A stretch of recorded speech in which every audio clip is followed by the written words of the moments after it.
सभी को वेलकम करता हूं। जितने भी हमारे डियर फर्स्ट ईयर के स्टूडेंट हैं, तो आप सभी को पता है कि आज जो है हम लेकर आए हैं बायो साइंस के ऊपर। ठीक है, अब आप लोग को पता है कि जो तो इस कंडीशन में आप लोग को चाहिए कि ज़्यादा से ज़्यादा क्वेश्चन का रिवाइज कर ले।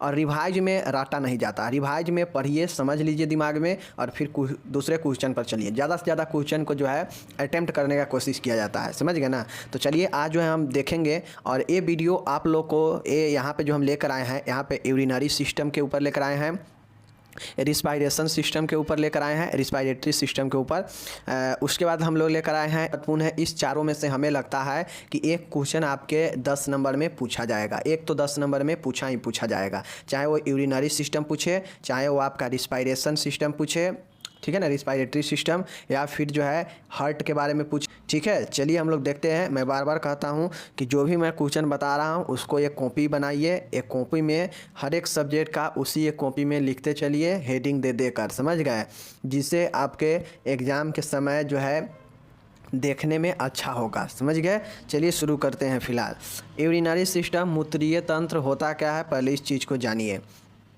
यूरिनरी सिस्टम क्या होता है, देखिए, शरीर में विभिन्न उपापचयी क्रियाओं, मेटाबॉलिक प्रोसेस के दौरान बनने वाले अपशिष्ट पदार्थों जैसे यूरिया, यूरिक एसिड, क्रिएटिनाइन आदि को बॉडी से बाहर निकालने में महत्वपूर्ण भूमिका निभाता है, समझ गए। इसके अलावा यह शरीर में समान जल एवं इलेक्ट्रोलाइट संतुलन जो है भी बनाए रखता है। मतलब सीधा कहा जाए कि जो यूरिनरी सिस्टम होता है, हमारे शरीर में जो मेटाबॉलिक प्रोसेस होता है, जिसमें विभिन्न रासायनिक क्रियाएं होने के बाद जो शरीर से जो हम भोजन करते हैं, और भोजन करने के बाद जो मेटाबॉलिक प्रोसेस होता है, जो में उपापचय का प्रक्रिया होता है शरीर में, उस उपापचय की क्रिया के दौरान जो भी अपशिष्ट पदार्थ निकलता है, जिसको हम लोग अवांछित मतलब बेकार के जो पदार्थ कहते हैं, जैसे यूरिया, यूरिक एसिड, समझ गए ना, ये सब हमारे बॉडी में मौजूद होता है। यूरिया, यूरिक एसिड, क्रिएटिनाइन, समझ गए ना,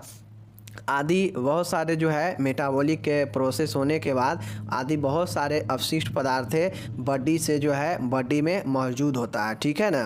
तो इन सब को जो है बाहर निकालना बहुत ही ज़्यादा ज़रूरी होता है। अगर शरीर में ये यूरिया, यूरिक एसिड और क्रिएटिनाइन अगर शरीर में मौजूद होगा तो ये विषैला पदार्थ, कार्बनिक पदार्थ होता है, फिर जो है आपके शरीर को बहुत ज़्यादा क्षति पहुँचाने लगता है, समझ गए ना। और आप लोग देखते हुए भी होइएगा कि किसी के शरीर में यूरिया बढ़ जाता है या यूरिक एसिड बढ़ जाता है तो शरीर में बहुत ज़्यादा पेन, दर्द होने लगता है, ठीक है ना, हड्डी सब में। तो ये सब को जो है, ये सभी को शरीर से बाहर निकालने में जो है यूरिनरी सिस्टम जो है मुख्य भूमिका निभाता है। और यूरिनरी सिस्टम में जो जो अंग आता है, वो अंगों सब क्या करता है कि इसमें भाग लेता है कि शरीर से अपशिष्ट पदार्थों को बाहर निकाला जाए। साथ ही ये यूरिनरी सिस्टम जो है क्या करता है कि शरीर में समान जल और इलेक्ट्रोलाइट संतुलन को बनाकर रखता है, समझ गए ना। यही चीज़ें जो है आपका मूत्रीय तंत्र कहलाता है, समझ गए। तो ये तो हो गया कि उत्सर्जन तंत्र या यूरिनरी, देखिए उत्सर्जन तंत्र पूछे या यूरिनरी सिस्टम पूछे, ठीक है, दोनों का जो है आपका मीनिंग लगभग एक ही होता है। चाहे आपसे उत्सर्जन तंत्र पूछ ले, समझ गए ना, चाहे आपसे मूत्रीय तंत्र पूछ ले, क्वेश्चन वही है, समझ गए ना। तो यही हो गया आपका उत्सर्जन, शरीर से हानिकारक पदार्थों को बाहर निकालना ही उत्सर्जन कहलाता है, समझ गए ना, जिसमें विभिन्न यूरिया, यूरिक एसिड और क्रिएटिनाइन बॉडी से में मौजूद होता है, जिसे जो है बाहर निकालने में जो है यूरिनरी सिस्टम मुख्य भूमिका निभाता है। और साथ में यह शरीर में समान जल और इलेक्ट्रोलाइट संतुलन को भी बनाए रखता है, समझ गए। तो ये जो है मूत्रीय संस्था हो गया, समझ गए। अब देखिए आपके जो यूरिनरी सिस्टम है, इसमें जो है निम्न जो है उत्सर्जी अंग होते हैं, और इसीलिए इसे उत्सर्जी एक्सट्रैक्टरी सिस्टम भी, उत्सर्जी तंत्र भी कह सकते हैं, समझ गए ना। मानव के यूरिनरी सिस्टम, मूत्रीय तंत्र या मूत्रीय संस्थान में निम्न उत्सर्जी अंग, जो उत्सर्जन करने वाला अंग है, वो निम्न अंग शामिल होता है, ठीक है। आपको ये सब लिखना पड़ेगा। देखिए कौन है, जैसे मानव में जो है 2 किडनी होता है, 2 गुर्दा होता है, लेफ्ट में और राइट में 2 किडनी होता है, ठीक है ना। उसी प्रकार से जैसे इस साइड किडनी है, इस साइड किडनी है, तो इससे जो है 2 यूरेटर जो है निकला हुआ रहता है। ऐसे जो है 2 यूरेटर यूरेटर निकला हुआ रहता है, जिसको हम लोग मूत्रवाहिनी बोलते हैं, समझ गए ना, जिससे होकर किडनी से जो है अपशिष्ट पदार्थ और जल जो है बाहर निकलता है और ये मूत्राशय में जाकर जमा होता है, समझ गए। तो दोनों किडनी से निकलने के बाद यहाँ पे मूत्राशय होता है, यहाँ पे आके इस मूत्राशय में मूत्र जमा होता है, इकट्ठा होता है, ठीक है। अब इस मूत्राशय से मूत्र यहाँ पे जमा होता है, तो उसके बाद एक मूत्र मार्ग होता है, समझ गए ना, जिससे जो है मेल और फीमेल जो होती है उसमें अपना अपना जो अंग होता है उस अंग के द्वारा मूत्र को बाहर उत्सर्जित करता है, समझ गए। तो ये मूत्र मार्ग एक होता है, समझ गए ना, जो कि मूत्राशय से अटैच होता है। तो ऐसे ही चित्र बना दीजिएगा, लिख दीजिएगा कि ये यूरेटर्स है, ये किडनी है, ये आपका यूरिनरी ब्लैडर है और ये यूरेथ्रा है, मतलब मूत्र मार्ग है, समझ गए। और ये इतना लिखने के बाद इतना लिख दीजिएगा तो आपके जो है 10 नंबर मिल जाएंगे, ठीक है। और मैं एक चीज़ बता देता हूँ, मूत्रवाहिनी का क्या काम होता है, 1 लाइन 2 लाइन ये लिख दीजिएगा कि मूत्रवाहिनी का काम होता है कि किडनी से मूत्र को जो है मूत्र को मूत्राशय में इकट्ठा करना, समझ गए। मूत्रवाहिनी का ही काम है जो कि दोनों किडनी से अटैच होता है, समझ गए। उसके बाद है मूत्राशय का काम होता है कि यह मूत्र को इकट्ठा करता है, जो वृक्क के द्वारा मूत्रवाहिनी से होकर आता है उसको मूत्राशय अपने में इकट्ठा करता है मूत्र को, ठीक है। और मूत्र मार्ग का ये काम होता है, मूत्र मार्ग जो होता है यह मूत्राशय से मूत्र को बाहर निकालने का कार्य करता है, समझ गए। इतना सारा अगर आप लिख देंगे और फिगर बना देंगे तो आपका 10 नंबर यूरिनरी सिस्टम का मिल जाएगा, समझ गए ना, यूरिनरी सिस्टम या उत्सर्जन तंत्र का, समझ गए। चलिए ये हो गया। देखिए अब यहाँ पे देखिए आपका यहाँ पे पाचन तंत्र, अब आपसे पूछेगा कि पाचन तंत्र के बारे में बताइए, ठीक है ना। ये भी क्वेश्चन 10 नंबर में पूछ सकता है और बहुत भी आई है, समझ गए। देख लीजिए पाचन तंत्र, डाइजेस्टिव सिस्टम क्या होता है। देखिए मानव शरीर का वह तंत्र होता है जिसके द्वारा भोजन ग्रहण करना, मतलब इंजाइशन ऑफ फूड, पाचन, डाइजेशन अथवा अवशोषण, अब्जॉर्प्शन तथा अपचित भोजन का उत्सर्जन, एक्सट्रैक्शन ऑफ अनडाइजेशन फूड जैसी एक्टिविटीज संपादित की जाती है। देखिए पाचन तंत्र का आप सभी ये समझ लीजिए कि मूत्रीय तंत्र हो, श्वसन तंत्र हो, पाचन तंत्र हो, समझ गए ना। तो ये सब जो तंत्र होता है, चाहे जननांग हो, क्या बोलते हैं उसको, जनन तंत्र हो, तो ये जो तंत्र होता है ना, ये तंत्र जो है छोटे अलग अलग ऑर्गेन मिलकर एक तंत्र बनाता है और वो तंत्र जो होता है वह एक विशेष क्रिया करता है, जैसे किडनी, यूरेटर, यूरेथ्रा, ये सब क्या करता है, मूत्र के निर्माण और मूत्र को उत्सर्जन करने में सब मिल के जो है सहयोग करता है। तो वह एक तंत्र बनाता है जिसे हम लोग मूत्रीय तंत्र या उत्सर्जन तंत्र बोलते हैं, समझ गए ना। एक चीज़ हो गया। नेक्स्ट यहाँ पे देखिएगा, अब यहाँ पे हम लोग पाचन तंत्र देख रहे हैं। तो पाचन तंत्र में हम लोग जो भोजन करते हैं, तो भोजन करने से लेकर, समझ गए ना, भोजन मुख में करने से लेकर और मल त्याग तक जो प्रक्रिया होता है वह पाचन तंत्र में शामिल होता है। जैसे भोजन किया, कोई व्यक्ति भोजन किया मुख में, तो प्रथम जो पाचन तंत्र की क्रिया होती है वह जो है मुख से ही प्रारंभ होती है, आप लोग को पता है।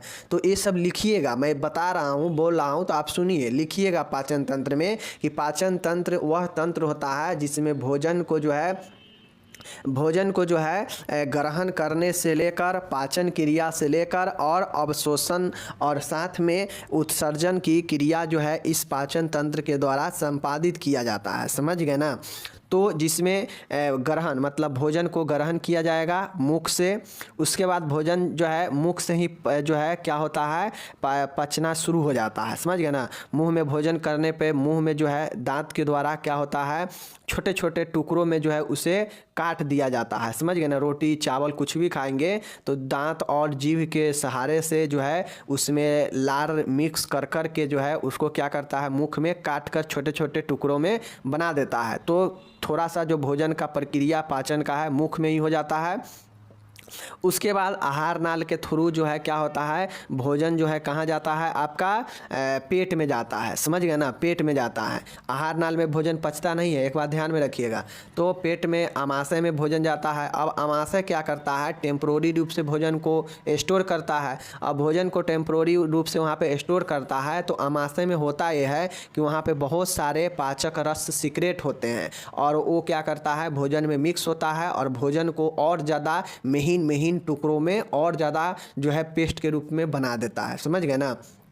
और वहाँ जो है अब पेट क्या करता है, उसको जो है छोटी आंत में भेजता है। अब छोटी आंत में जैसे ही भोजन जाता है तो कंप्लीट रूप से जो भी नहीं पचा हुआ भोजन रहता है तो उसको जो है छोटी आंत पचा देता है, या फिर जो नहीं पचने वाला होता है तो छोटी आंत क्या करता है, डायरेक्ट वहाँ से निष्कासित कर देता है बड़ी आंत में, और बड़ी आंत के थ्रू जो है वो मलाशय में जाता है और फिर मल के द्वारा बाहर आ जाता है। समझ गए? तो ये सारे जो है क्रिया होता है, ठीक है ना। तो यहीं पे यहाँ पे कहा गया है कि डाइजेस्टिव सिस्टम पाचन तंत्र जो होता है यह मानव शरीर का वह तंत्र होता है जिसके द्वारा भोजन ग्रहण करने से लेकर और पाचन के साथ अवशोषण और साथ में उत्सर्जन के जैसी क्रियाओं को यह संपादित करता है पाचन तंत्र। समझ गए ना। चलिए ये हो गया। अब देखिए ये जो भोजन करने से लेकर पाचन के और साथ में निष्कासन उत्सर्जन के क्रिया तक जो संपादित होता है उत्सर्जन पाचन तंत्र के द्वारा, तो इसमें जो होता है पाचन तंत्र में कौन कौन से ऑर्गेन शामिल होता है, पाचन तंत्र के कौन कौन से ऑर्गेन हैं, ठीक है ना। देखिए पाचन तंत्र के कौन कौन से ऑर्गेन होता है देख लीजिए। तो डाइजेस्टिव सिस्टम के अंगों को दो भागों में विभक्त किया जाता है। अब जो पाचन तंत्र के जो ऑर्गेन्स है, विभिन्न ऑर्गेन विभिन्न अंग मिल के एक तंत्र बनाता है, तो वैसा ऑर्गेन जो पाचन की क्रिया में मदद करता है वो सभी ऑर्गेन मिलकर एक तंत्र बनाता है जिसे पाचन तंत्र कहते हैं। समझ गए ना। अब ये जो ऑर्गेन होता है ना, इसको दो भागों में बांट दिया गया है, मतलब एक सेट बना दिया गया है कि जो है इतना ऑर्गेन जो है एक सेट में रहेगा और ये सब ऑर्गेन जो है एक सेट में रहेगा, यानी दो भागों में इसे विभाजित कर दिया गया है डाइजेस्टिव सिस्टम को, पाचन तंत्र को। समझ गए ना। चलिए देख लीजिए। पहला जो तंत्र होता है वह एलिमेंट्री कैनल होता है। कौन होता है? आहार नाल वाला होता है। समझ गए। इस आहार नाल के द्वारा जो अंग जुड़ा होगा वो आपका होता है एलिमेंट्री कैनल, आहार नाल वाला। समझ गए फर्स्ट पार्ट। अब देखिए आहार नाल से कौन कौन जुड़ा हुआ होता है देख लीजिए। तो आपका जो मुख होता है माउथ, या जिसको हम ओरल कैविटी बोलते हैं, जहां हम भोजन करते हैं सर्वप्रथम, तो ये आपका ये भी जो है आपका कैनल आहार एलिमेंट्री कैनल से जुड़ा होता है, आहार नाल से जुड़ा होता है। समझ गए ना। दूसरा जो फैरिंग्स होता है, तो आप लोग को पता है फैरिंग्स तो आपको जो है श्वसन में भी भूमिका निभाता है और भोजन की क्रिया में भी भूमिका निभाता है, तो ये भी हो गया। तीसरा है एसोफेगस होता है। समझ गए ना। ग्रसनी। समझ गए ना। एसोफेगस हो गया। उसके बाद देखिएगा यहाँ पे आमाशय है। समझ गए। ये सब आहार नाल से जुड़ा हुआ होता है। उसके बाद छोटी आंत है और उसके बाद बड़ी आंत है। समझ गए। और सातवां में है गुदीय नाल, या इसी को गुदा, एनल कैनल, या इसी को एनस बोलते हैं। समझ गए ना। तो ये जो है आपका ये 7 पॉइंट है जो कि फर्स्ट पार्ट में रखा गया है। सेकेंड पार्ट में उन सभी चीज़ों को रखा गया है जो क्या करता है कि जो भोजन को सुपाच्य बनाने में मदद करता है, जो सीक्रेट होकर आता है। बहुत सारे पाचक रस जो है पार्ट बी में शामिल है। पहला पार्ट में टोटल ऑर्गेन शामिल है। दूसरा जो पार्ट है उसमें जो ऐसे ऑर्गेन है जो सीक्रेट करता है पाचक रस को पाचन में मदद करने के लिए, तो उसको जो है उसमें रखा गया। जैसे सैलिवरी ग्लैंड हो गया, ठीक है ना। उसी प्रकार से लीवर हो गया, पैंक्रियाज हो गया जो कि पैंक्रिएटिक जूस को स्रावित करता है, लीवर बाइल को सीक्रेट करता है। समझ गए ना। तो ये सब जो है सीक्रेट होने के बाद पाचन में मदद करता है, इसलिए उसको एक सेट में रखा गया है। और इधर जितने भी अंग है जो डायरेक्टली रूप से इसमें मदद पाचन में करता है उसको एक सेट में रखा गया है। समझ गए। तो ये वाला आप लोग ध्यान से देख लीजिए। मुख क्या है? मुख में भोजन किए और मुख में भोजन मिक्स होता है, छोटे छोटे टुकड़ों में काटता है दांत उसको, ठीक है ना। तो मुख हो गया। दूसरा फैरिंग्स है, ठीक है ना। तीसरा जो है आपका है इसोफेगस है। चौथा जो है आपका आमाशय है। समझ गए ना। पांचवा है छोटी आंत है, बड़ी आंत है और गुदीय नाल एवं गुदा है। ठीक है। इसको कैसे याद रखिएगा कि भोजन सबसे पहले मुँह में करते हैं, मुँह से होते हुए जब भोजन हमारे कंठ के आसपास जाता है तो भोजन को ये पता नहीं रहता है कि हमको कहाँ जाना है, तो ये फैरिंग्स जो है डिसाइड करता है कि भोजन को आहार नाल में भेजना है या फिर जो है इसे श्वसन में भेजना है। ठीक है। चूँकि जो फैरिंग्स जहाँ पे होता है वहाँ जो है उसे जो है हम लोग क्या बोलते हैं वहाँ पे जो फेरिंग्स होता है वहाँ पे जो है इसे हम लोग चौराहा बोलते हैं। चौराहा, चौराहा इसलिए बोलते हैं क्योंकि जो फेरिंग्स होता है यह मुख से भी जुड़ा होता है, नीचे आहार ओसोफेगस से भी जुड़ा होता है और ये श्वसन वाला से भी जुड़ा होता है फेरिंग्स, समझ गए ना। इसीलिए यहाँ पे चौराहा होता है। तो मान गए अगर भोजन मुख के द्वारा आया तो सबसे पहले फेरिंग्स को पता चलेगा, तो भोजन समझ जाएगा कि वो ये भोजन वाला बात है, तो यह क्या करेगा, श्वसन को बंद कर देगा, श्वसन वाला जगह को, और इसे जो है खोल देगा किसको, आहार नाल को। अब भोजन आहार में चला जाता है, ठीक है। तो ये फेरिंग्स हो गया। अब फेरिंग्स के बाद जो है वही चीज़ें है कि फेरिंग्स क्या किया कि खोल दिया कि भोजन तुम चले जाओ अपने रास्ता में, मतलब आहार नाल में, तो ये एसोफेगस में आ जाता है, समझ गए ना, ओसोफेगस में आ जाता है, समझ गए। ये चीज़ें है। अब ओसोफेगस में जब आ जाता है तो क्या होता है कि ओसोफेगस में जाने के बाद, चूँकि यह एक नली समान होता है, तो ये ओसोफेगस में आने के बाद फिर अमाशय में जाता है, और ये अमाशय जो है डायरेक्टली प्रथम रूप से एसोफेगस से ही जुड़ा होता है, समझ गए ना। तो ये ओसोफेगस के बाद भोजन अमाशय में आता है, पेट में आता है, पेट में छोटी छोटी टुकड़ों में कण के रूप में बना देता है भोजन को, और इसे टेम्पोररी स्टोरेज भी कहते हैं।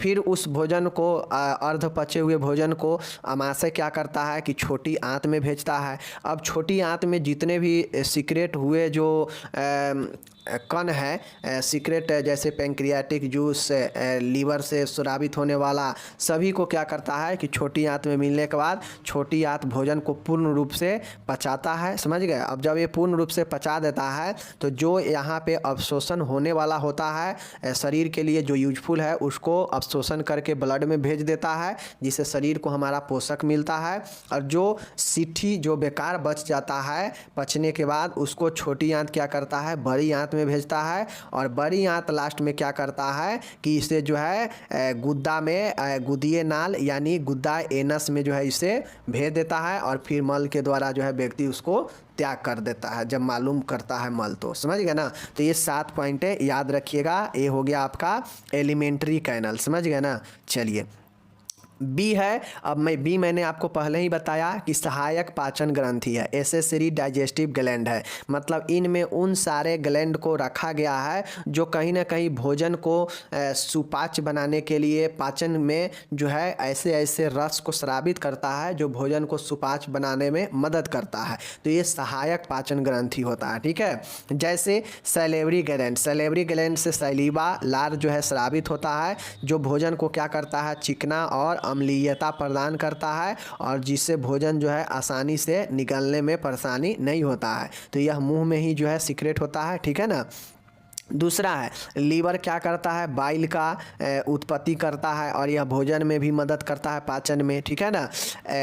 अग्नाशय है, तो यह पैंक्रियाटिक जूस को भी क्या करता है, आपका पैंक्रियाटिक जूस को जो है स्रावित करता है, जो पाचन में मदद करता है, समझ गए ना। उसके बाद है गोल्ड ब्लैडर है, समझ गए। ये गोल्ड ब्लैडर भी जो है आपको मदद करता है पाचन तंत्र में, और ये सहायक अंग है, समझ गए। तो ये जो है एलिमेंट्री हो गया यहाँ पे, समझ गए ना। ये आपका एलिमेंट्री के बाद एसेसरी हो गया, और ये आपका 4 याद रखिएगा कि लार ग्रंथि या से लार स्रावित, यकृत, अग्नाशय और गोल्ड ब्लैडर, ठीक है, पित्ताशय। ये 4 जो है इसका सहायक पाचन ग्रंथि है, ठीक है। तो ये टोटल लिख देंगे तो आपका क्वेश्चन चाहे पाचन तंत्र हो या फिर जठ तंत्र हो, समझ गए ना।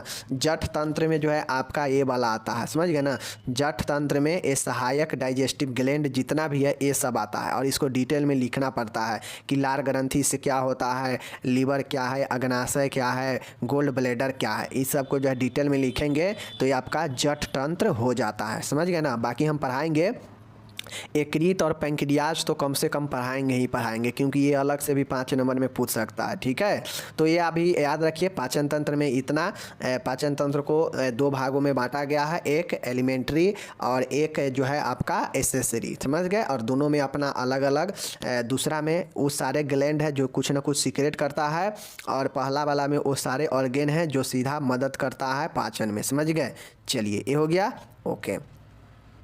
अब नेक्स्ट यहाँ पे देखिएगा, नेक्स्ट हमारे सामने क्वेश्चन आता है कार्डियोवास्कुलर सिस्टम, समझ गए ना, हृदय परिसंचरण तंत्र। आपसे क्वेश्चन पूछेगा कि हृदय क्या होता है या हृदय परिसंचरण तंत्र के बारे में बताइए, तो जो है इसमें भी देखिए हृदय परिसंचरण तंत्र है, तो यहाँ भी तंत्र है, तो यहाँ भी हृदय में जितने भी हृदय में ब्लड सर्कुलेट का, ब्लड के जो क्रिया होता है हृदय में, वो सारे को यहाँ पे जो शामिल किया जाता है वही तो एक तंत्र बनाता है। चलिए इसको जो है हम लोग अच्छे से देखते हैं, ठीक है। हृदय के बारे में भी क्वेश्चन यहाँ से हो जाएगा। पहले ये देख लीजिए कि हृदय परिसंचरण तंत्र होता क्या है, कार्डियोवास्कुलर सिस्टम होता क्या है, ठीक है। देखिए हृदय परिसंचरण तंत्र कार्डियोवास्कुलर सिस्टम के द्वारा बॉडी के विभिन्न अंगों को रक्त आपूर्ति, ब्लड सप्लाई होती है। इस ब्लड सप्लाई के द्वारा शरीर की कोशिकाओं को ग्लूकोज, ऑक्सीजन जैसे आवश्यक तत्वों की आपूर्ति होती है, ठीक है। देखिए हृदय परिसंचरण तंत्र क्या होता है, तो हृदय परिसंचरण तंत्र के मतलब होता है कि हृदय के द्वारा ब्लड के सप्लाई में, ब्लड का सप्लाई क्या होता है, तो विभिन्न अंगों के कोशिकाओं तक ब्लड का सप्लाई, ब्लड का आपूर्ति होती है इसी हृदय के परिसंचरण तंत्र के द्वारा। इसमें ब्लड जो होता है वह हृदय के द्वारा पंप किया जाता है, जिसमें ब्लड जो होता है संपूर्ण शरीर में जो है, संपूर्ण शरीर के संपूर्ण सेल में प्रवेश करता है, पहुंचता है, और सेल को, कोशिका को जो आवश्यक ऊर्जा चाहिए, जो आवश्यक पोषक तत्व चाहिए, जिससे हमारा बॉडी काम करता है, ऊर्जा मिलता है, तो उसे जो है यही जो है ब्लड सप्लाई के द्वारा कोशिका को मिलता है ऊर्जा, पोषक तत्व, समझ गए। तो यही जो है हृदय परिसंचरण तंत्र होता है, समझ गए ना, कि हृदय परिसंचरण तंत्र के द्वारा बॉडी के विभिन्न भागों में, विभिन्न अंगों में रक्त पूर्ति होती है। इस ब्लड सप्लाई के द्वारा कोशिका को जो है ग्लूकोज, ऑक्सीजन और विभिन्न पोषक तत्व जो है मिलता है, समझ गए, और यही जो है हृदय परिसंचरण तंत्र होता है, समझ गए ना।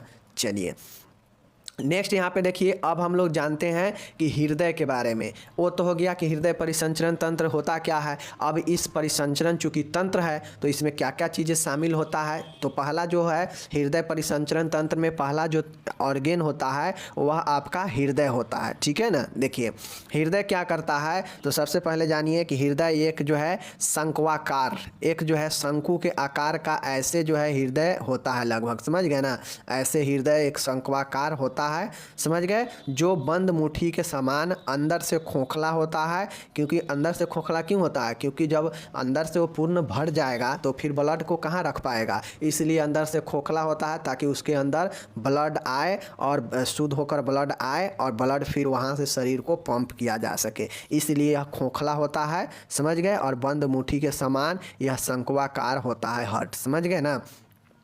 चलिए हार्ट के बारे में और डिटेल से देखिए, यह लगभग 10 से 12 सेंटीमीटर लंबा होता है। आप सभी से ऑब्जेक्टिव में पूछेगा कि हृदय जो है, हृदय का जो साइज होता है वो कितना होता है, तो 10 से जो है 12 सेंटीमीटर जो है लगभग यह होता है, समझ गए ना। इसका वजन का बात किया जाए तो यह वयस्क पुरुषों में लगभग 300 ग्राम का होता है और महिलाओं में लगभग जो है 250 ग्राम का होता है, या 225 से या 230 ग्राम के आसपास होता है, ठीक है ना। तो यह महिलाओं में जो है 250 ग्राम होता है और पुरुषों में 300 ग्राम होता है, समझ गए। कहीं कहीं आपको 280 ग्राम लिखा होता है, समझ गए ना, और कहीं कहीं महिलाओं में 230 ग्राम लिखा होगा, ठीक है ना। तो एक बातें समझ लीजिए कि फीमेल में जो है यह सीधा समझिए 250 से लेकर 300 ग्राम होता है, 250 महिलाओं में और पुरुषों में 300 ग्राम, समझ गए। चलिए हृदय की स्थिति जो है यह देखिए हृदय की स्थिति कहाँ होती है, तो हृदय जो होती है आपके थोरैटिक कैविटी यानी वक्षीय गुहा में होता है। तो आप सभी से ऑब्जेक्टिव में पूछेगा कि हृदय जो है किस कैविटी में होता है, तो ये थोरैटिक कैविटी वक्ष गुहा में होता है, समझ गए। तो हृदय कहाँ होता है, कितना वजन है, कितना इसका लंबाई है, जान गए। चलिए अब हम लोग हृदय का संरचना देखते हैं, स्ट्रक्चर देखते हैं कि हृदय कैसे बना है। तो देखिए हृदय जो है सबसे पहले 3 परत होता है, हृदय पर जो है 3 परत होता है, समझ गए। जो परत क्या करता है, हृदय को सुरक्षा प्रदान करता है, ठीक है। पहला जो परत है वो होता है पेरिकार्डियम, सबसे ऊपरी वाला जो परत होता है हृदय का वह पेरिकार्डियम होता है, जो हार्ट का सबसे बाहरी परत होता है, समझ गए ना। चलिए ये हो गया। दूसरा यहाँ पे देखिएगा मायोकार्डियम होता है, जिसे हम लोग मध्य परत बोलते हैं। यह विशेष प्रकार के हृदय पेशी यानी कार्डियक मसल्स की बनी होती है, जो केवल हार्ट में पाई जाती है। अब ये जो मध्य हार्ट का सबसे महत्वपूर्ण जो भाग होता है ना, वह मध्य परत ही होता है, क्योंकि यहीं पर ब्लड जो है पंप आता है, पंप होता है, समझ गए ना, और फिर जो है शरीर को पहुँचता है। यह जो है मध्यम जो परत होता है, यह विशेष प्रकार के कार्डियक मसल्स के हृदय पेशी के द्वारा बना होता है, समझ गए। यह हृदय का मध्यम परत है, पता है। अब है एंडोकार्डियम। एंडोकार्डियम का मतलब है कि यह हार्ट का आंतरिक परत होता है, सबसे अंदर वाला। तो ये जो है इसका रचना में 3 परत होता है। तीनों परत के बारे में आप लोग जान गए, ठीक है ना। चलिए अब यहाँ पे देखिए, एंडोकार्डियम हार्ट के चारों ओर चेंबर एवं कपाटों को कवर किए रहता है। जो एंडोमेट्रियम होता है, यह हार्ट के चारों ओर जो है जितने भी वाल्व होते हैं, जितने भी कपाट होते हैं और जितने भी चारों चेंबर है, उसको जो है क्या करता है, ढक कर कवर करके रखता है, समझ गए ना। तो ये जो है आपका हो गया यहाँ पे तीनों परत, समझ गए। चलिए अब यहाँ पे आंतरिक संरचना हम लोग देखते हैं। मतलब हृदय के अंदर जो आंतरिक संरचना होता है, इसी एंडोमेट्रियम जो है, एंडोकार्डियम जो है आपका, इसी एंडोकार्डियम यानी जो आंतरिक जो आपका भाग है हार्ट का, इसी में आपका वाल्व होता है, इसी में चेंबर होता है, और इसी में जो है आपका इसी को कवर करके एंडोकार्डियम रखता है, ठीक है ना। तो चलिए अब इसका आंतरिक इंटीरियर जो है देखते हैं, ठीक है। चलिए आप लोग को इंटीरियर संरचना में देख लीजिए। हार्ट में निम्न 4 कक्ष पाए जाते हैं। पहला जो कक्ष है वो है आपका, देखिए मैं यहाँ पे बता देता हूँ। जैसे समझिए, ए मेरा हार्ट है, समझ गए ना, ए मेरा क्या है, हार्ट है, समझ गए, ए मेरा हार्ट है, समझ गए। अब ये हार्ट में कुछ जो है इस प्रकार से जो है 4 चेंबर होता है, समझ गए ना। ए वाला जो होता है राइट आर्टरियम होता है, समझ गए ना। ए वाला राइट होता है, ए वाला जो है लेफ्ट होता है। इसी प्रकार से ए वाला भी राइट है और ए वाला भी लेफ्ट है, समझ गए ना। ए ऊपर वाला जो होता है, समझ गए ना, ऊपर वाला जो होता है यह आर्टरियम होता है, और नीचे वाला ये आपका वेंट्रिकल होता है। यह जो है आपका क्या होता है, आलिंद होता है ऊपर वाला, और नीचे वाला निलय होता है। ये आपका राइट निलय और ये आपका लेफ्ट निलय। ये आपका राइट आलिंद और ये आपका लेफ्ट आलिंद, समझ गए ना। ये आर्टरियम मतलब आलिंद और वेंट्रिकल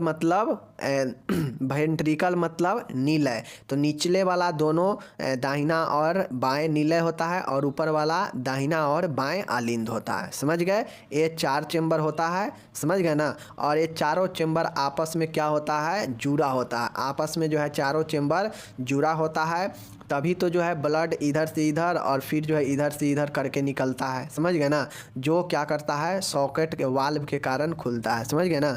चलिए तो आप लोग चेंबर समझ गए यहाँ पे। चलिए अब यहाँ पे देख लीजिए एक चीज़ें, इसमें अशुद्ध रक्त होता है। जो ये चीज़ें आप लोग देख रहे हैं, इसमें अशुद्ध रक्त होता है। मतलब जो आपका आर्टरियम होता है, राइट आर्टरियम, इसमें अशुद्ध रक्त होता है। जैसे तो अशुद्ध रक्त कहाँ से मिलता है, तो शरीर से जो है क्या होता है कि जितने भी डीऑक्सीजनेट ब्लड होता है, वह क्या होगा कि आपके इसी आर्टरियम में, राइट आर्टरियम में होता है, जिसमें अशुद्ध रक्त होता है, ठीक है। ऊर्ध्व महाशिरा के ऊपरी भाग से तथा निम्न महाशिरा शरीर के निचले भाग से अशुद्ध रक्त इकट्ठा कर दाएं आलिंद में डालती है, ठीक है ना। आप लोगों को पता होना चाहिए कि शिरा क्या काम करता है, कि शिरा का काम होता है, भेन का काम है कि शरीर से अशुद्ध ब्लड को लाकर हृदय में पहुंचाना, ठीक है ना। तो यहीं पर देख लीजिए कि दाएं आलिंद में जो है क्या होता है, अशुद्ध रक्त पहुंचता है, समझ गए, जो कि ऊपर वाला एक साइड का ये पार्ट होता है, समझ गए, हृदय का। ये हो गया। अब यहाँ पे देखिए, राइट आर्टरियम का मुख्य कार्य अशुद्ध रक्त का संग्रह करना। जो ये आपका हृदय, जैसे ये हृदय है, इस हृदय में जो 4 चेंबर होता है, तो ये जो राइट वाला जो आपका आलिंद होता है, ये जो राइट वाला दाहिना जो आलिंद है, जिसको आर्टरियम बोलते हैं, तो इस वाले का काम होता है कि शरीर से जो भी अशुद्ध रक्त है वो आने के बाद यहाँ पर स्टोर होता है, संग्रह होता है अशुद्ध रक्त, समझ गए ना। तो ये चीज़ समझ गए। चलिए अब यहाँ पे देखिए दाएं आलिंद का फिर से, दाएं आलिंद व दाएं नीलय राइट वेंट्रिकल के मध्य एक बाल्ब पाया जाता है। जैसे ये मैंने बताया हार्ट है, समझ गए ना, फिगर में थोड़ा हो सकता है, समझ गए ना। अब ये ऊपर वाला जो आपका एट्रियम है और नीचे वाला जो वेंट्रिकल है, दोनों इस साइड का राइट ही है। तो इस दोनों के बीच में मतलब यहाँ पे जो एक बाल्ब पाया जाता है जिसे ट्रैक स्पीड कपाट कहते हैं। इस बाल्ब को जो है ट्रैक स्पीड कपाट कहते हैं, समझ गए ना। इसमें बाल्ब होता है, यही खुलता है तो ब्लड इसका इधर आता है, समझ गए ना। चलिए, जिसके द्वारा अशुद्ध रक्त अधिक दाब के कारण दाएं आलिंद से दाएं नीलय में चला जाता है, ठीक है ना। अब देखिए दाएं आलिंद से दाएं नीलय में चला जाता है। अब जैसे यहाँ पे मैं एक चीज़ बताता हूँ, ये हार्ट है, समझ गए, ये हार्ट है, समझ गए। यहाँ पे अशुद्ध रक्त राइट एट्रियम में अशुद्ध रक्त जमा होता है। अब शरीर से आने के बाद, अब शरीर से यहाँ पे आकर अशुद्ध रक्त जमा है, यहाँ पे कपाट है जिसे ट्राई स्पीड कपाट कहते हैं। अब ये प्रेशर के कारण ये खुलता है और ये खुलने के बाद ब्लड इसमें आ जाता है, यानी राइट वेंट्रिकल में आ जाता है, दाएँ नीलय में आ जाता है, समझ गए ना। तो ब्लड ऐसे से अब ऐसे आ गया, समझ गए। चलिए, अब यहाँ पे देखिए दाएं नीला है, राइट वेंट्रिकल है। अब हम लोग क्या बात कर रहे हैं यहाँ, अब हम लोग इसका बात कर लिए, राइट एट्रियम यानी दायां जो है आलिंद का बात कर लिए। अब हम लोग दायां नीला यानी राइट वेंट्रिकल के बात कर रहे हैं, इसका बात कर रहे हैं, समझ गए ना। चलिए, ट्रैक स्पीड कपाट के द्वारा अशुद्ध रक्त दाएं आलिंद से दाएं नीलय में पहुंचता है। अभी मैंने बताया कि जैसे ये हृदय है, इसका चेंबर है, तो यहाँ अशुद्ध रक्त जमा हुआ और ये वाला यहाँ पे जो है ट्रैक स्पीड बाल्ब होगा जो कि इसके ब्लड को, अशुद्ध ब्लड को इसमें लाएगा, यानी राइट वेंट्रिकल राइट दाहिना नीलय में लाएगा। और लाने के बाद अगले ही क्षण दाएँ नीलय संकुचित होने के कारण रक्त जो है फुसफुसीय छिद्र द्वारा फुसफुसीय धमनी में प्रवेश कर जाता है, समझ गए ना। पल्मोनरी आर्टरी दो भागों में विभाजित होकर अशुद्ध रक्त को दाएं तथा बाएं फेफड़े में शुद्धिकरण हेतु पहुंचा देता है। देखिए, एक चीज़ें मैं बताता हूँ, ये हार्ट है, मैं बताया, ये राइट आर्टरियम है, यहाँ पे अशुद्ध रक्त है। अब ये जो है यहाँ पे पूरा जमा हो गया अशुद्ध रक्त, ये क्या करेगा, यहाँ पे जो आपका इस लाइन पर जो कपाट है, जो ट्राइस्फिक्टक जो कपाट है, ये खुलेगा और ब्लड यहाँ से प्रेशर के कारण इसमें आएगा, इस राइट वेंट्रिकल में आएगा, दाहिने नीलय में आएगा। अब यहाँ से आने के बाद तुरंत जो है ये वेंट्रिकल क्या करता है कि इससे महाशिरा जुड़ा होता है। अब ये महाशिरा यानी आप लोग को पता है, महाशिरा नहीं जो है, आप लोगों को पता है कि ये पल्मोनरी आर्टरी फुफ्फुसीय धमनी क्या करता है, अशुद्ध रक्त लेता है और फुफ्फुसीय शिरा शुद्ध रक्त लाता है, समझ गए ना। तो यहाँ ये अशुद्ध रक्त इसमें आएगा और यहाँ से जुड़ा होगा कौन चीज़, पल्मोनरी आर्टरी, जो अशुद्ध रक्त को सीधा फेफड़ा में, दोनों फेफड़ा में पहुँचा देगा। तो ये आपका राइट वेंट्रिकल से क्या होता है, ब्लड शुद्ध होने के लिए पहुँचता है दोनों यहाँ पे, दोनों फेफड़ा में, समझ गए ना। तो ये राइट वेंट्रिकल और राइट एट्रियम, समझ गए। चलिए, अब नेक्स्ट देखिएगा, बायां आलिंद है। बायां आलिंद क्या है, हार्ट के बाएं भाग का ऊपरी कक्ष बायां आलिंद, लेफ्ट आर्टरियम, समझ गए। देखिए हार्ट के बाएं भाग, मतलब जैसे ये हार्ट है, समझ गए ना, इधर का तो दोनों हम लोग पढ़ ही लिए, ए पढ़ लिए, ए पढ़ लिए। अब ए साइड का जो ए वाला लेफ्ट आर्टरियम है, ए वाला, ये क्या करता है, यह ऊपर के दाहिने बायां साइड के भाग है, समझ गए ना। चलिए, कहलाता है, इसकी वाल्व मोटी व मजबूत होती है। इस साइड का जो होता है ना, इस साइड वाला, ये जो है मजबूत होता है, इसका वाल्व जो है मजबूत होता है। 4 फुफ्फुसीय शिराएं, दो शिराएं दाएं व बाएं फेफड़े से जो है क्या होता है, दाएं बाएं आलिंद में आकर शुद्ध रक्त डालती है। अब देखिए इधर जो है अशुद्ध रक्त जमा हुआ है इस साइड, अब इस साइड से जो है ब्लड इधर आया है इस वेंट्रिकल में। ये वेंट्रिकल क्या किया है कि अशुद्ध रक्त को दोनों फेफड़ा में भेज दिया है, किसके द्वारा, पल्मोनरी आर्टरी के द्वारा। अब शुद्ध होकर गया है, तो वो ब्लड जो शुद्ध होकर अब आएगा तो वो जो है इसी लेफ्ट एंट्रिकल में आएगा, लेफ्ट एट्रियम में आएगा, मतलब आलिंद में आएगा, बायां आलिंद में आएगा। बाएं आलिंद में शुद्ध होकर दो जो है क्या होता है, दो दो जो है यहाँ पे सीरा होता है, फुफ्फुसीय सीरा होता है जिसके द्वारा शुद्ध रक्त हृदय में आती है, और वो शुद्ध रक्त जो है लेफ्ट आर्टरियम में आता है। समझ गए ना। इधर वाला पार्ट पूरा अशुद्ध वाला है और इधर वाला पूरा पार्ट शुद्ध वाला है। समझ गए ना। देख लीजिए मैं बता देता हूँ। जैसे समझिए ये आपका हृदय है, समझ गए। अब ये हृदय में ऐसे कोष्ठक बना हुआ है, ऐसे, समझ गए। ये शरीर से ब्लड, अशुद्ध ब्लड को कलेक्ट करेगा, ठीक है ना, जो राइट आर्टरियम है, एक कलेक्ट कर लेगा तो ब्लड को ये क्या करेगा, भेजेगा इसमें भेजेगा, और यहाँ से क्या होगा कि फुफ्फुसीय धमनी के द्वारा जो अशुद्ध रक्त दोनों फेफड़ा में भेजता है, ठीक है ना, दोनों फेफड़ा में भेजता है। अब फेफड़ा में भेज दिया तो वहाँ पे शुद्ध हो गया।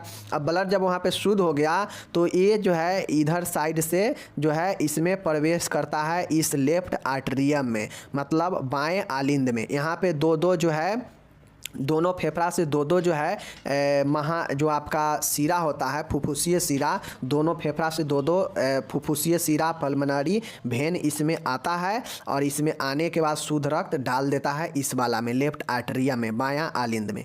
ठीक है, तो ये चीज़ें समझ गए तीनों वाल्व।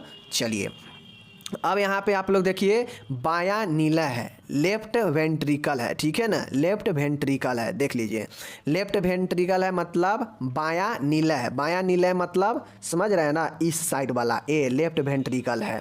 समझ गए। यह हृदय का सबसे बड़ा कक्ष होता है, ए वाला जो होता है ना, यह हृदय का सबसे बड़ा कक्ष होता है, जो बाएं आलिंद से द्विक पर्दी कपाट बाइकुस्पिड वाल्व द्वारा जुड़ा होता है। जो क्या होता है कि ये जो बाएं नीला है, यहाँ पे जो कपाल होता है ना, इसे बाइकुस्पिड वाल्व कहते हैं इसको, इस वाले को, जो यहाँ से ब्लड आता है इसमें, तो यहाँ पे जुड़ा होता है, ये सबसे बड़ा होता है। समझ गए। जो शुद्ध रक्त इस लेफ्ट आर्टरियम से लेफ्ट वेंट्रिकल में जो आता है, और चूंकि यह एक चेम्बर है तो ये चेम्बर बटा हुआ है अलग अलग, तो यहाँ पे इसमें आने के लिए जो यहाँ पे खुलता है ना, इसे बाइकुस्पिड वाल्व द्विक पर्दी कपाट कहते हैं। समझ गए। चलिए देखिए, अब देखिए, इसकी वाल्व सबसे अधिक मोटी होती है, इसकी वाल्व होती है सबसे अधिक मोटी होती है। अब ये जो हृदय है, इस हृदय में ये चार जो परत है, ब्लड ऐसे स्टोर हुआ, यहाँ आया, निकल गया शुद्ध होने के लिए, फिर शुद्ध ब्लड यहाँ आया, ठीक है ना, यहाँ आया शुद्ध ब्लड, अब शुद्ध ब्लड यहाँ आया तो इसमें भेजा, और यहाँ से जो है शुद्ध ब्लड संपूर्ण शरीर में प्रवाहित हो गया। ठीक है ना, तो ये जो है आपका हो गया संरचना, चारों चेम्बर समझ गए होंगे। समझ गए। चलिए अब यहाँ पे हम लोग देखते हैं रिस्पायरेटरी सिस्टम। आप लोग को पता होना चाहिए, कोई भी सिस्टम हो मतलब अंगों का एक झुंड होगा, उसमें अलग अलग अंग मिलकर उस सिस्टम को बनाएगा, तो वही तंत्र होता है। तो उसी प्रकार से देखिए रिस्पायरेटरी सिस्टम में कौन कौन से अंग होगा उसको तो देखेंगे ही। फिलहाल हम लोग देखते हैं कि श्वसन तंत्र होता क्या है। श्वसन तंत्र, रिस्पायरेटरी सिस्टम शरीर का एक अति आवश्यक महत्वपूर्ण तंत्र है, जो शरीर की सेल कोशिका को ऑक्सीजन की आपूर्ति करता है तथा विभिन्न उपापचयी मेटाबॉलिक क्रियाओं के द्वारा निर्मित कार्बन डाइऑक्साइड को बाहर निकालने का रास्ता प्रदान करता है। देखिए रिस्पायरेटरी सिस्टम क्या होता है कि यह जो है श्वसन तंत्र मानव शरीर का या शरीर किसी का भी शरीर के एक महत्वपूर्ण तंत्र होता है, एक महत्वपूर्ण संस्थान होता है, जो शरीर के हर एक कोशिका को, हर एक सेल को ऑक्सीजन का जो जरूरी होता है उसका आपूर्ति करने का काम इसी जो है रिस्पायरेटरी सिस्टम के द्वारा होता है, तथा विभिन्न मेटाबॉलिक क्रियाओं के द्वारा जो भी प्रोडक्शन हुआ है कार्बन डाइऑक्साइड का, उसको बाहर निकालने का भी कार्य यही करता है रिस्पायरेटरी सिस्टम ही। आप लोग जानते हैं ना कि जिंदा रहने के लिए ऑक्सीजन की ज़रूरत है, वो ऑक्सीजन आपके वातावरण से मिलता है, जिसमें बहुत सारे जो है नाइट्रोजन वगैरह भी होता है, तो शरीर में लेते हैं ये जो है ऑक्सीजन। अब ये चूँकि ऑक्सीजन हमारे हर एक शरीर को जिंदा रहने, शरीर के हर एक सेल को जिंदा रहने के लिए ऑक्सीजन की ज़रूरत होती है, तो वो ऑक्सीजन कहाँ है, तो वातावरण से जो है लिया जाता है। समझ गए। तो ये जो है जो भी ऑर्गेन इसमें शामिल होता है लेने में, और साथ ही विभिन्न मेटाबॉलिक क्रियाओं के, यानी शरीर में जो भी उपापचय का क्रिया होता है उस दौरान जो भी कार्बन डाइऑक्साइड बनता है उसको बाहर निकालने का भी कार्य जो है इसके द्वारा ही किया जाता है, श्वसन तंत्र के द्वारा ही किया जाता है। समझ गए। यानी कहा जाए तो यह श्वसन को अंदर लेने के से लेकर, समझ गए, शरीर में मेटाबॉलिक प्रोसेस होने से उत्पन्न होने वाला कार्बन डाइऑक्साइड को बाहर निकालने तक जो जो ऑर्गेन शामिल होता है इसमें, उसी को हम लोग श्वसन तंत्र कहते हैं। समझ गए। चलिए अब देखिए इसमें कौन कौन से अंग शामिल होता है, देख लीजिए। श्वसन तंत्र को निम्नलिखित अंगों 2 भागों में विभाजित किया जाता है। जिस प्रकार से पाचन तंत्र को 2 पार्ट में विभाजित कर दिया गया था, उसी प्रकार से श्वसन तंत्र को भी 2 भागों में विभाजित कर दिया गया है। ठीक है। यहाँ पे है ऊपरी श्वसन नाल, अपर रिस्पायरेटरी ट्रैक्ट, समझ गए ना, URT, अपर रिस्पायरेटरी ट्रैक्ट, समझ गए ना। इसका फुल फॉर्म पूछ लेगा, URT का full form upper respiratory tract, समझ गए ना। ऊपरी श्वसन नाल, तो पहला पार्ट ये हो गया। ठीक है ना। चलिए देखिए ऊपरी में कौन कौन सा है। अब आप लोग को पता है श्वसन कहाँ से प्रारंभ होता है। जिस प्रकार से पाचन यानी भोजन जो है मुख से प्रारंभ होता था, तो यहाँ पे श्वसन कहाँ से प्रारंभ होता है, नाक से, नसिका गुहा से। तो नोज या नोजल कैविटी से ये प्रारंभ होता है। तो पहला ये होगा। दूसरा आप लोग को पता है कि चाहे वो आपका पाचन तंत्र हो, चाहे वो आपका श्वसन तंत्र हो, दूसरा जो पार्ट होता है वह ग्रसनी का ही होता है। ग्रसनी क्या करता है, एक चौराहा का काम करता है। चाहे वो भोजन हो, चाहे वो श्वसन का हो, यहाँ पे आने के बाद ये फेरिंग्स ही डिसाइड करता है कि किसको किधर भेजना है। समझ गए। तो ये दूसरा हो गया फेरिंग्स। तीसरा होता है लैरिंग्स, समझ गए, जिसको हम लोग स्वर तंत्र भी बोलते हैं। समझ गए ना। तो ये लैरिंग्स हो गया आपका। तो ये 3 जो है आपका ऊपर का श्वसन का अंग है। ये तीनों जो है ऊपर का है। समझ गए ना। चाहे आपका नोज हो, नजल कैविटी, या ग्रसनी यानी फेरिंग्स हो, या फिर लैरिंग्स हो, ये आपका ऊपर का है श्वसन का तंत्र। समझ गए। चलिए बी नंबर में हम लोग यहाँ पे देखने वाले हैं निचली श्वसन नाल, lower respiratory tract. Lower respiratory tract क्या होता है, मतलब नीचे का श्वसन अंग। मतलब नीचे वाला श्वसन अंग कौन कौन सा है, ऊपर में तो 3 है, नोज है, फेरिंग्स है, लैरिंग्स है। अब उसके नीचे जो है वो देख लीजिए। लैरिंग्स के नीचे जो, अब उसके बाद जो अंग आएगा वो नीचे वाला होगा। तो देख लीजिए ट्रेकिया। ट्रेकिया जो होता है, समझ गए ना, जिसको हम लोग श्वसन नली भी बोलते हैं, तो ट्रेकिया होता है। समझ गए। दूसरा होता है आपका ब्रोंकी होता है। समझ गए। ट्रेकिया के बाद ब्रोंकी होता है। आप लोग को मैं बता देता हूँ। जैसे ये आपका आ गया, ये आपका हो गया ट्रेकिया, ये हो गया आपका ट्रेकिया। समझ गए।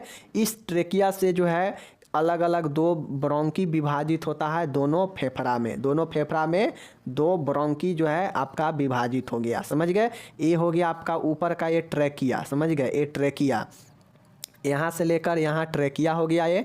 अब इस जगह पर क्या हो गया, 2 डिवाइड हो गया। चूँकि 2 लंग्स होता है तो दोनों में श्वास जाना चाहिए, तभी तो श्वास ले पाएंगे, अब व्यक्ति जिंदा रहेगा ना। तो इधर एक खुलता है और एक इधर खुलता है। तो जो ए वाला खुला, जो ए वाला खुला, तो ए हो गया ब्रोंकाई। ये जो है ब्रोंकाई हो गया। समझ गए। अब ये जो खुलने के बाद, ये अंदर जाने के बाद भी अलग अलग गुच्छा में विभाजित हो जाता है, अलग अलग में। ये जो है अलग अलग में ये क्या होता है, विभाजित हो जाता है, जिसको हम लोग ब्रोंकियाल्स बोलते हैं। समझ गए ना। यहाँ तक ब्रोंकिया होता है जो कि एक एक दोनों में होता है, लेकिन अंदर में बहुत सारे जो है अलग अलग जो है रेशे के समान, एक रेशे के समान बहुत सारे ब्रोंकियाल्स जो है पूरे फेफड़े में जो है विस्तारित होता है, फैला हुआ रहता है। समझ गए। और इसी ब्रोंकियाल में जो है आपके एल्वोली भी होता है अंदर में, जो कि हवा को अपने अंदर, वायु कोश जिसको बोलते हैं, हवा को अपने अंदर रखता है। समझ गए ना।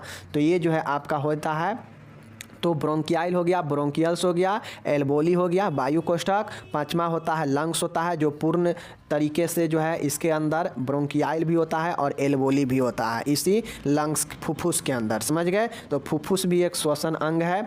और छठा और आखिरी जो है वो है आपका श्वसन में सहायक पेशियाँ, डायफ्राम और इंट्राकोस्टल। आपको पता है कि डायफ्राम जो है आपके उदर और थोरेटिक कैविटी को अलग करता है। एब्डोमिनल कैविटी नीचे है और थोरेटिक कैविटी ऊपर है। तो इस दोनों को ये पेशियाँ क्या करता है, अलग करता है। समझ गए। यह डोम के आकार का होता है और ये अलग करता है और यह श्वसन में मदद करता है। चूँकि फेफड़ा जो होता है यह एक मसल्स का बना होता है, मांसपेशी का, तो ये उसको उतना जो है ताकत नहीं हो पाता है कि यह खुद से ऊपर उठे और श्वसन लेने के समान जो है क्या करे, आदमी श्वसन जब छोड़े तो यह ऊपर की तरफ उठे। तो इसको जो है प्रेशर नीचे से कौन करता है, डायफ्राम करता है, जिससे जो है फेफड़ा पर सहारा मिलता है और जो गैस होता है शरीर से बाहर निकलता है श्वास के द्वारा। ठीक है, जब श्वास अंदर लिया जाता है, इंस्पायरेशन होता है, तो ये जो डायफ्राम होता है यह सिकुड़ कर नीचे की तरफ हो जाता है, जिससे फेफड़ा को जगह मिलता है और जब श्वास लेते हैं तो अंदर की तरफ जो है नीचे की तरफ जाता है। समझ गए ना? तो यही जो है होता है पेशिया का काम। समझ गए? चलिए, ये हो गया। अब यहाँ पे आप लोग देखिए श्वसन के क्रिया विधि। श्वसन के क्या क्रिया विधि होता है आप लोग को पता है। मैकेनिज्म रिस्पायरेशन का दो होता है, एक इंस्पायरेशन यानी अंतः श्वसन और एक होता है एक्सपायरेशन यानी बहिर्श्वसन। तो आपको पता है कि विभिन्न वातावरण के द्वारा जो भी वायुमंडलीय गैसों का आदान प्रदान जो लिया जाता है श्वास के द्वारा अंदर, तो वो होता है इंस्पायरेशन, जिसको लेने में डायफ्राम क्या करता है कि जब श्वास अंदर की तरफ खींचते हैं तो क्या होता है कि जो डायफ्राम होता है वह जो है और डायफ्राम में जो है सिकुड़न आता है, जिससे डायफ्राम नीचा जाता है और जो है फिर जो है वहाँ पे हम श्वास ले पाते हैं आसानी से। और जब बहिर्श्वसन होता है, मतलब श्वास बाहर की तरफ जब छोड़ना होता है गैसों को, तो उस कंडीशन में जो डायफ्राम होता है यह जो है सहारा देता है लंग्स को, और लंग्स जो है क्या करता है, शरीर को बाहर वायु को फेंकता है, कार्बन डाइऑक्साइड को। तो यही जो है अंतः और बहिर हो गया। समझ गए? तो ये आप इसको डिटेल में लिख दीजिएगा। मैं जो बताया है बहिर में और अंतर में लिख दीजिएगा, डायफ्राम के रोल भी लिखिएगा। ठीक है ना? तो ये आपका श्वसन का क्रिया विधि हो गया। समझ गए? बाकी हम लोग मिलेंगे अगले वीडियो में। चलिए आप लोग इसको पढ़िए, ध्यान से पढ़िए और समझने का प्रयास कीजिए। ठीक है? धन्यवाद।